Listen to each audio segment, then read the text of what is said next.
ಇವಳು ಆದಷ್ಟು ಬೇಗ ನೆಗೆದು ಬಿದ್ರೇನೆ ನಮ್ಗೆಲ್ಲ ಹಾಲು ಕುಡಿದಷ್ಟು ಸಂತೋಷ ಆಗೋದು.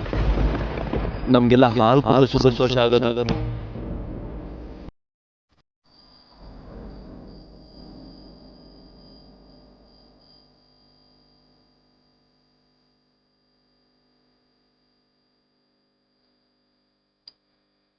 ನಮ್ಮಮ್ಮ ಆಸ್ಪತ್ರೆಯಲ್ಲಿದ್ದಾರಲ್ಲ, ಅವ್ರನ್ನ ಸಾಯಿಸ್ಬೇಕು ಅಂತಾನೆ ನಮ್ಮ ಮನೇಲಿ ಇನ್ನ ಇದೆಯಾ ನೀನು?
ಅಮ್ಮ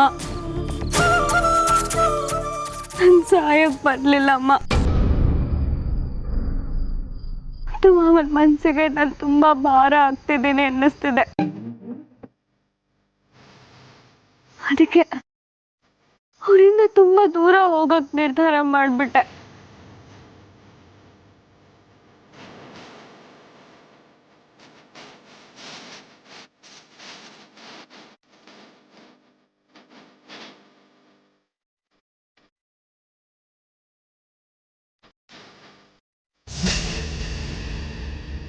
ನಮ್ಮಂತವ್ರಿಗೆಲ್ಲ ಅಪ್ಪ ಅಮ್ಮ ಇದ್ದಾಗ ಮಾತ್ರ ನಮ್ಮ ಬೆಲೆ. ಅವರೇ ಇಲ್ಲ ಅಂದ್ರೆ ಬದುಕು ತುಂಬಾ ಕಷ್ಟ ಆಗತ್ತೆ. ಮುತ್ತು ಮಾವನ್ ಮನ್ಸಲ್ಲಿ ನಾನಿಲ್ಲ ಅಂದ್ಮೇಲೆ ನಾನು ಮನೇಲಿದ್ದು ಏನಮ್ಮ ಪ್ರಯೋಜನ? ಮುತ್ತು ಮಾವ ಮಾಯಕ್ಕನ್ ಮದ್ವೆ ನನ್ನಿಂದ ನಿಲ್ತಿದೆ ಅಂತ ಹೇಳ್ತಿದ್ದಾರೆ. ಅವ್ರಿಗೆ ಕಷ್ಟ ಆಗ್ಬಾರ್ದಮ್ಮ. ಅವ್ರ ಮದುವೆ ಆಗಿ ನೆಮ್ಮದಿಯಾಗಿರ್ಬೇಕು. ಆ ಮನೇಲಿ ನಾನಿಲ್ಲ ಅಂದ್ರೆ ಸಂಕಟ ಪಡೋರ್ಗಿಂತ ಖುಷಿ ಪಡೋರೇ ಜಾಸ್ತಿ.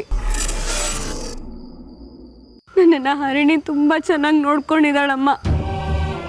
ನನಗೆ ಸಹಾಯ ಮಾಡಕ್ ಹೋಗಿ ಅವಳು ತೊಂದರೆಗೆ ಸಿಕ್ಕಾಕೊಳ್ತಾಳೆ. ನನ್ನಿಂದ ಅವಳಿಗೆ ಆಪತ್ ಬರಬಾರ್ದು. ಅವಳು ಚೆನ್ನಾಗಿರ್ಬೇಕಮ್ಮ. ನಾವು ನಕ್ಷತ್ರನ ನೋಡಿ ಖುಷಿ ಪಡ್ಬೇಕು. ಆದ್ರೆ ಹತ್ರ ಹೋಗೋ ಪ್ರಯತ್ನ ಮಾಡಬಾರ್ದು. ಇದು ಹಾಗೇನಮ್ಮ. ನಾನು ದೂರದಿಂದಾನೇ ಆ ಮನೆಯವ್ರು ಚೆನ್ನಾಗಿರ್ಲಿ ಅಂತ ಬಯಸ್ತೀನಿ. ಯಾಕಂದ್ರೆ ಅವ್ರೆಲ್ಲರೂ ಚೆನ್ನಾಗಿದ್ರೇನೆ ಅಲ್ವಾ ನಾನು ಖುಷಿಯಾಗಿರಕ್ಕಾಗೋದು. ಆದ್ರೂ ಎಲ್ರೂ ಬಿಟ್ಟು ಹೋಗಕ್ ಮನ್ಸಾಗ್ತಿಲ್ಲ ಅಮ್ಮ. ತುಂಬಾ ಅಳು ಬರ್ತಿದೆ.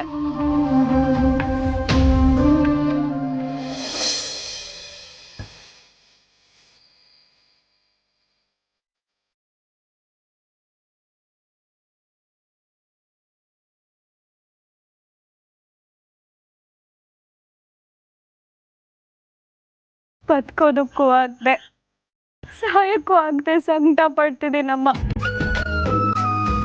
ಇದೆಲ್ಲ ನಿನಗೆ ಕಾಣಿಸ್ತಿಲ್ವಾ? ಒಂದೇ ಒಂದ್ಸರಿ ಬೆಳ್ಳಿ ಅಂತ ಕರಿಯಮ್ಮ. ಅಮ್ಮ ಅಮ್ಮ ಒಂದೇ ಒಂದ್ಸರಿ ಮಾತಾಡಮ್ಮ.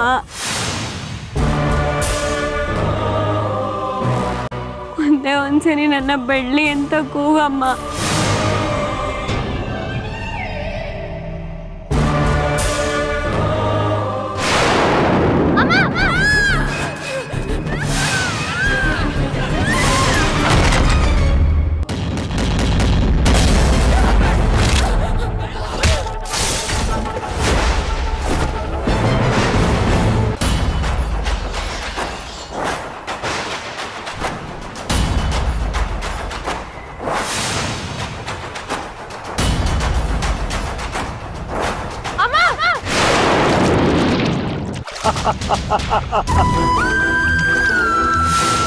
ನಿಮ್ಮಜ್ಜಿನೂ ನಿಮ್ಮಮ್ಮನ್ನು ನನ್ನ ಕೈಯಾರ ಇದೇ ಬಾವಿಗೆ ತಳ್ಳಿ ಸಾಯಿಸಿದ್ದೆ. ಈಗ ನೀವು ಸಾಯಿಸ್ತೆ. ನನ್ನ ಮಗಳಿಗೆ ತೊಂದರೆ ಕೊಡೋರು ಯಾರೇ ಆದರೂ ಸರಿ, ಅವ್ರಿಗಿದೇ ಗತಿ. ಇನ್ಮೇಲೆ ನನ್ನ ಮಗಳಿಗೆ ತೊಂದರೆ ಕೊಡೋರು ಯಾರೂ ಇಲ್ಲ. ನನ್ನ ಮಗಳು ಸುಖವಾಗಿ ಸಂತೋಷವಾಗಿ ನನ್ನ ಅಳಿಯನ ಜೊತೆ ಆರಾಮಾಗಿರ್ಬೇಕು. ಅವಳು ಯಾವಾಗಲೂ ಸುಖವಾಗಿರ್ಬೇಕು. ಅದೇ ನನ್ನ ಆಸೆ. ಇವತ್ತಿಗೆ ನಿನ್ನ ಕತೆ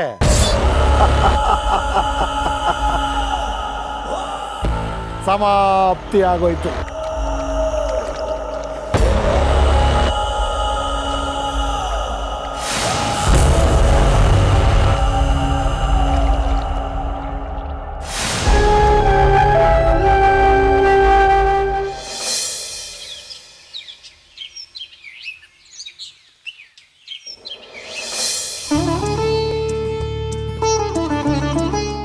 ಕಾಫಿ ತಗೊಳ್ಳಿ. ರೀ ರೀ ಕಾಫಿ ಕಾಫಿ. ಬೆಳ್ಳಿ ಬೆಳ್ಳಿ ಎಲ್ಲಿ ಹೋದ್ಲಿವಳು? ಬೆಳ್ಳಿ ಎಲ್ಲಿ ಹೋದ್ಯೆ?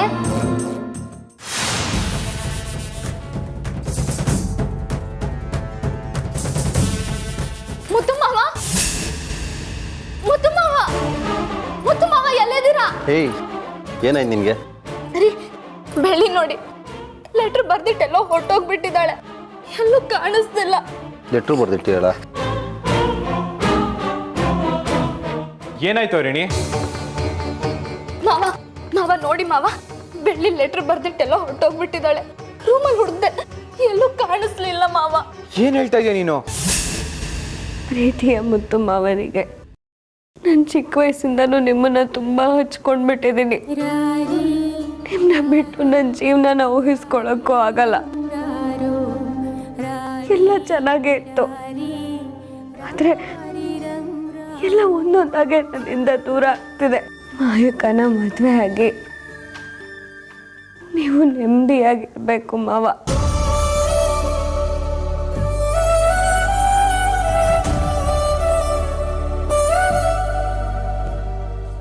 ಒಂದಲ್ಲ ಒಂದಿನ ಈ ದೇಹದಲ್ಲಿ ಪ್ರಾಣ ಹೋಗ್ಬೋದು, ಆದರೆ ನಿಮ್ಮ ಮೇಲಿರೋ ಪ್ರೀತಿ ಯಾವತ್ತೂ ಹೋಗಲ್ಲ.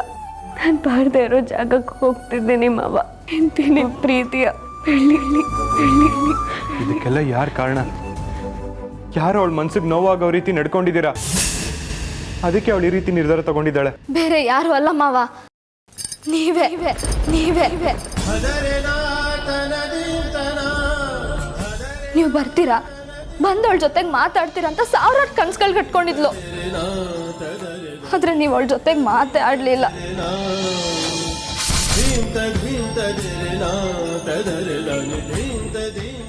ಮಾವ, ಏನಾಯ್ತು ಮಾವ? ಯಾಕೆಲ್ಲರೂ ಈ ರೀತಿ ನಿಂತಿದ್ದೀರಾ? ಬೆಳ್ಳಿ ಲೆಟ್ರು ಬರೆದಿಟ್ಟು ಎಲ್ಲೋ ಹೋಗ್ಬಿಟ್ಟಿದ್ದಾಳೆ.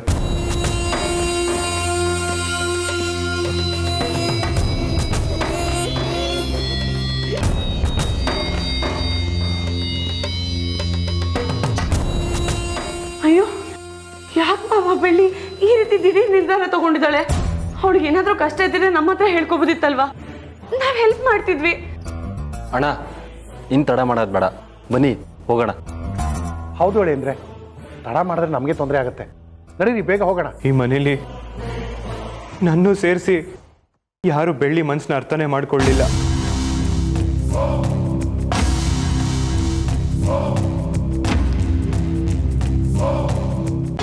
ಇಷ್ಟು ಜನ ಇದ್ರೂ ಅವಳು ಮನೆ ಬಿಟ್ಟು ಹೋಗಿದ್ದಾಳೆ ಅಂದರೆ ಅವಳ ಮೇಲೆ ಎಷ್ಟು ಗಮನ ಇದೆ, ಎಷ್ಟು ಪ್ರೀತಿ ಇದೆ ಅಂತ ಇದರಲ್ಲೇ ಗೊತ್ತಾಗುತ್ತೆ. ಅವಳ ಮೇಲೆ ನಾನು ಸ್ವಲ್ಪ ಕೋಪ ಮಾಡ್ಕೊಂಡಿದ್ದೆ. ಆದರೆ ನೀವುಗಳು ಯಾರು ಅವಳನ್ನ ಕರೆಕ್ಟಾಗಿ ನೋಡ್ಕೊಳ್ಳಿಲ್ಲ.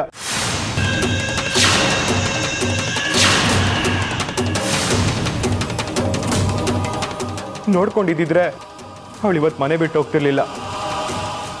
ಈಗ ನಾನು ಬೆಳ್ಳಿನ ಎಲ್ಲಿ ಅಂತ ಹುಡುಕ್ಲಿ? ಮಾವ, ನನ್ನ ಪ್ರಕಾರ ಬೆಳ್ಳಿ ಜಾಸ್ತಿ ದೂರ ಹೋಗಿರಲ್ಲ ಮಾವ. ಅವಳು ಹೋಗಿದ್ರೆ ಬೆಳಗಿನ ಜಾವನೇ ಹೋಗಿರ್ತಾಳೆ. ಬನ್ನಿ ಮಾವ, ಟೈಮ್ ವೇಸ್ಟ್ ಮಾಡೋ ಬದಲು ಹೋಗಿ ಹುಡ್ಕೋಣ. ಬನ್ನಿ ಮಾವ, ಅಣ್ಣ ಬನ್ನಿ ಮಾವ.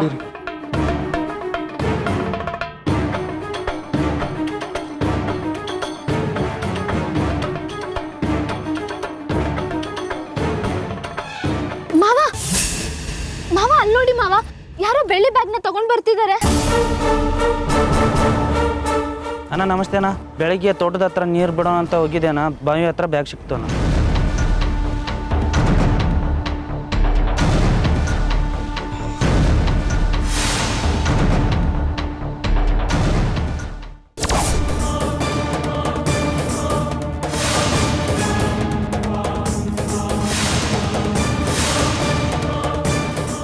ಈ ಬ್ಯಾಗು ಇದು ಬ್ಯಾಗ್ ಯಾರ್ದಂತ ನೋಡಿದ ಮೇಲೆ ಬೆಳ್ಳಿ ಮಾರ್ದಂತ ಗೊತ್ತಾಯ್ತು ಅಣ್ಣ.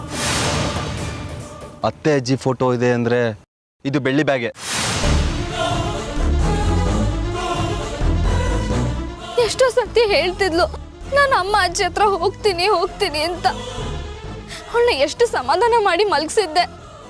ಆದ್ರೆ ಇವತ್ತು ಸಾಕು, ಬೆಳ್ಳಿ ಬಗ್ಗೆ ಕೆಟ್ಟ ಆಲೋಚನೆ ಮಾಡಬೇಡಿ.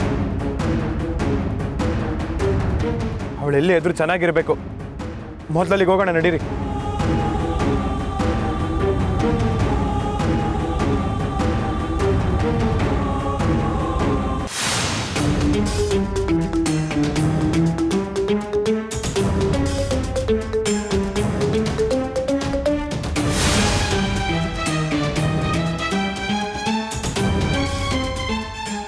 ಮಾವ, ಬೆಳ್ಳಿ ಇಲ್ಲಿಲ್ಲ ಅಂತಂದ್ಮೇಲೆ ಇಲ್ಲೇ ಎಲ್ಲೋ ಇರ್ತಾಳೆ. ಅವಳು ಬೇಜಾರಾಗಿ ಬಾವಿ ಹತ್ರ ಬಂದಿರ್ತಾಳೆ. ಅವಾಗ ಬ್ಯಾಗ್ ಬಿಟ್ಟೆಲ್ಲೋ ಹೋಗಿರ್ತಾಳೆ ಮಾವ. ಹಾಗೇನೂ ಆಗಿರಲ್ಲ. ನೀನು ಹೇಳೋದು ಸರಿಯಾಗಿದೆ ಹರಿಣಿ. ಬೆಳ್ಳಿಗೇನು ಆಗಿರಲ್ಲ, ಏನೂ ಆಗಿರಲ್ಲ. ಮಾವ ಅಲ್ಲಿ ನೋಡಿ, ಆ ತುದಿಲಿ ಯಾವುದೋ ಸ್ಲಿಪ್ಪರ್ ಕಾಣಿಸ್ತಿದೆ. ಒಂದ್ ವೇಳೆ ಅದು ಮಾವ, ಅದೇ ಬೆಳ್ಳಿ ಚಪ್ಪಲಿ.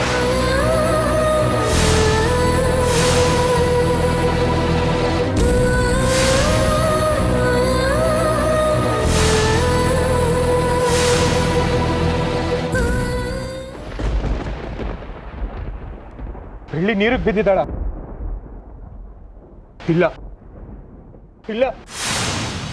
ಅಯ್ಯೋ ದೇವ್ರೆ, ಇದನ್ನ ನೋಡಕ್ಕ ನಾನು ಇನ್ನೂ ಜೀವಂತವಾಗಿ ಬದುಕ್ತಿದ್ಯಾ? ಒಂದು ಕ್ಷಣ ಸರಿಯಾಗಿ ನೋಡ್ಕೊಂಡಿದ್ದಿದ್ರೆ ಇವತ್ತು ಈ ರೀತಿ ಪರಿಸ್ಥಿತಿ ಬರ್ತಿರ್ಲಿಲ್ಲ. ಅನ್ಯಾಯವಾಗಿ ಒಂದು ಜೀವನ ಬಲಿ ತಗೊಂಡಲ್ಲ. ಇಲ್ಲ, ಬೆಳ್ಳಿಗೇನು ಆಗಿರೋದಿಲ್ಲ.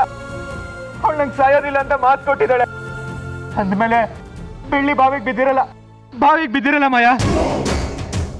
ಹೌದು ಮಾವ, ಬೆಳ್ಳಿಗೇನು ಆಗಿರಲ್ಲ. ನೀವು ಧೈರ್ಯವಾಗಿರಿ ಮಾವ. ಇಲ್ಲ ಮಾಯ, ಬೆಳ್ಳಿ ನೋಡ್ದ ನಂಗೆ ಸಮಾಧಾನ ಇಲ್ಲ. ನಾನೇ ಮಾಡ್ಕೊಳ್ಳಿ. ಸಮಾಧಾನ ಮಾಡ್ಕೊಳ್ಳಿ ಬೆಳ್ಳಿ ಮಾವ. ಖಂಡಿತ ಬಂದೇ ಬರ್ತಾಳೆ. ಹೌದು ಮಾವ. ದಯವಿಟ್ಟು ಯಾರು ನಾನು ತಡಿಬೇಡಿ. ನಾನು ಬೆಳ್ಳಿ ನೋಡ್ಲೇಬೇಕು. ಮಾವ, ದಯವಿಟ್ಟು ಮಾವ. ಹುಡುಕ್ಬೇಡಿ, ಗಟ್ಟಿ ಮನಸ್ಸು ಮಾಡ್ಕೊಳ್ಳಿ. ಬಾವಿ ತುಂಬಾ ಆಳ ಇದೆ ಅಣ್ಣ. ನಿನಗೇನಾದ್ರೂ ಆದ್ರೆ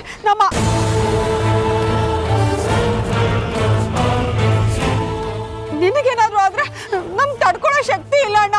ಬೇಡ ಅಣ್ಣ, ದಯವಿಟ್ಟು ನನ್ ಕೈ ಬಿಡ್ತೀರಾ? ನಾನು ಬೆಳ್ಳಿ ನೋಡ್ಬೇಕು, ನಂಗೆ ಬೆಳ್ಳಿ ಬೇಕು. ಮಾವ, ಬಾವಿ ಆಳ ಇದೆ ಅಂದ್ಮೇಲೆ ನೀವ್ ಹೋಗೋದ್ ಸರಿ ಬರಲ್ಲ ಮಾವ. ಯಾರಿಗೆ ಈಜು ಬರುತ್ತೆ ಅವ್ರನ್ನ ಕರ್ಸೋಣ. ಇರಿ ಮಾವ. ಸಮಾಧಾನ ಮಾಡ್ಕೊಳ್ಳಿ. ನಾನು ಹುಡುಗರಿಗೆ ಫೋನ್ ಮಾಡಿದ್ದೀನಿ, ಅವ್ರು ಇನ್ನೇನು ಬಂದ್ಬಿಡ್ತಾರೆ. ಅವಳ ಪಾಡ್ಗಳು ಹೇಗೋ ಊರಲ್ಲಿದ್ಲು, ಅನ್ಯಾಯವಾಗಿ ಇಲ್ಲಿ ಕರ್ಕೊಂಡ್ ಬಂದು ಅವಳ ಕುಟುಂಬನೇ ನಾಶ ಆಗೋಯ್ತು.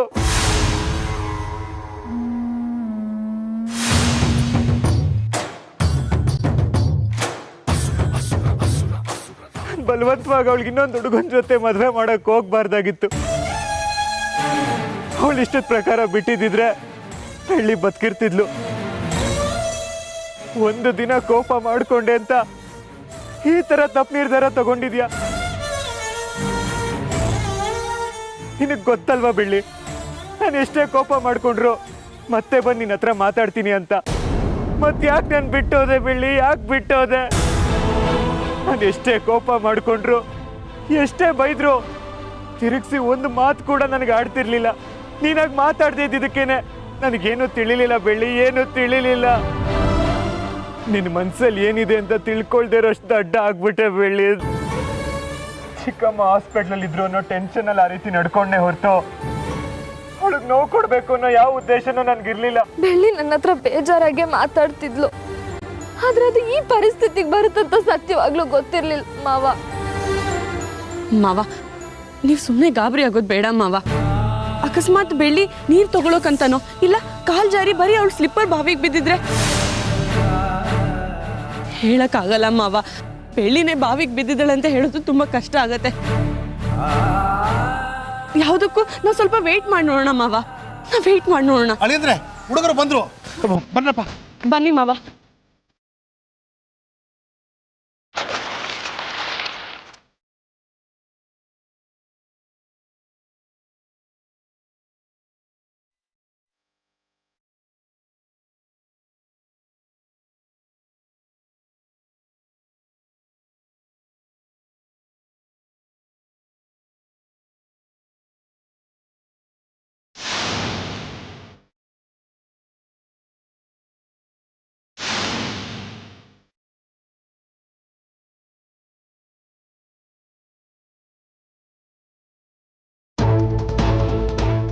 ಏನಾಯ್ತ್ರಪ್ಪ? ಏನಾದ್ರೂ ಸುಳ್ಳು ಸಿಗ್ತಾ? ತುಂಬಾ ಆಳ ಇದೆ ಅಣ್ಣ, ಉಸುಬು ಬೇರೆ ಇದೆ. ಬಾಡಿ ಬಿದ್ದಿರೋ ಫೋರ್ಸ್ಗೆ ಕಚ್ಕೊಂಡ್ಬಿಟ್ಟಿದೆ ಕೆಳಗಡೆ, ಮೇಲೆ ಬರೋ ಸಾಧ್ಯ ಇಲ್ಲ. ಬಾಡಿ ಮಣ್ಣಲ್ಲಿ ಸಿಗಾಕೊಂಡಿರುತ್ತಾ? ಏನ್ ಹೇಳ್ತಾ ಇದ್ದೀರಾ ನೀವು? ಬೆಳ್ಳಿ ಅಕ್ಕ ಬದುಕಬೇಕು ಅಂತ ನಮಗೂ ಇಷ್ಟ ಕಾರಣ, ಆದರೆ ಮಧ್ಯದಲ್ಲಿ ಚೆಕ್ ಮಾಡಿದ್ರೆ ನಮಗೂ ಒಂದು ನೆಮ್ಮದಿ ಇರುತ್ತೆ. ಈಗ ನೋಡೋಕ್ಕಾಗಲ್ವಾ? ಇಲ್ಲ ಮೇಡಮ್, ಮಳೆ ಜಾಸ್ತಿ ಬಂದಿರೋದ್ರಿಂದ ನೀರು ತುಂಬಿ ಬಾವಿ ತುಂಬ ಇದೆ. ಅದಕ್ಕೆ ಏನೇನು ವ್ಯವಸ್ಥೆ ಬೇಕೋ ಎಲ್ಲ ಮಾಡ್ಕೊಳ್ಳಿ.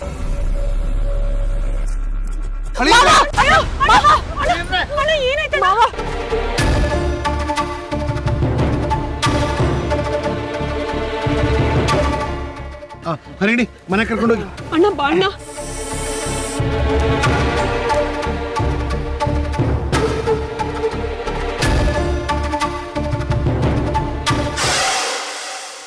ಅಪ್ಪ, ಬಾವಿಲಿ ಬಿದ್ದಿರೋದು ಬೆಳ್ಳಿನೇ ಅಂತ ಕನ್ಫರ್ಮ್ ಅಲ್ವಾ? ಒಂದ್ ವೇಳೆ ಅವಳು ಬಿದ್ದಿದ್ರು ಡೆಡ್ ಬಾಡಿ ಸಿಗ್ಬೇಕಾಗಿತ್ತಲ್ವಾಪ್ಪ? ಆಗ್ಲೇ ಹುಡುಗರು ಹೇಳಿಲ್ವಾ ನೀರು ತುಂಬ ಆಳ ಇದೆ, ಡೆಡ್ ಬಾಡಿ ಮಣ್ಣಲ್ಲಿ ಸಿಕ್ಕಾಕೊಂಡಿರೋ ಚಾನ್ಸ್ ಇದೆ ಅಂತ. ನಾನು ನೀರನ್ನೆಲ್ಲ ತೆಗೆಸ್ತೀನಿ, ಡೆಡ್ ಬಾಡಿ ಸಿಕ್ಕಿದ ಕೂಡಲೇ ನಾನು ನಿನಗೆ ಫೋನ್ ಮಾಡ್ತೀನಿ. ಅಲ್ಲಿವರೆಗೂ ನೀನು ಅಳಿಯಂದ್ರ ಜೊತೆನೇ ಇರು. ಹಾಂ, ತುಂಬ ಜೋಪಾನ ನೋಡ್ಕೊ. ಒಂದು ಚೂರು ಹೆಚ್ಚು ಕಡಿಮೆ ಆದರೂ ಆಸ್ತಿ ಕೈ ತಪ್ಪೋಗ್ಬಿಡುತ್ತೆ, ಆಮೇಲೆ ನಾವೇನು ಮಾಡೋಕ್ಕಾಗಲ್ಲ. ಅಪ್ಪ, ಏನು ಮಾಡೋಕ್ಕಾಗಲ್ಲ ಅನ್ನೋದು ನನ್ನ ಡಿಕ್ಷನರಿಲೇ ಇಲ್ಲ. ಈಗಾಗಲೇ ದೂರ ಆಗಿರೋ ಬೆಳ್ಳಿ ಮುತ್ತು ಮಾವನ ಮನಸ್ಸಿಂದ ಪರ್ಮನೆಂಟ್ ಆಗಿ ದೂರ ಹೋಗ್ಬೇಕು. ಆ ರೀತಿ ಮಾಡ್ತೀನಿ, ನೋಡ್ತೀರಿ.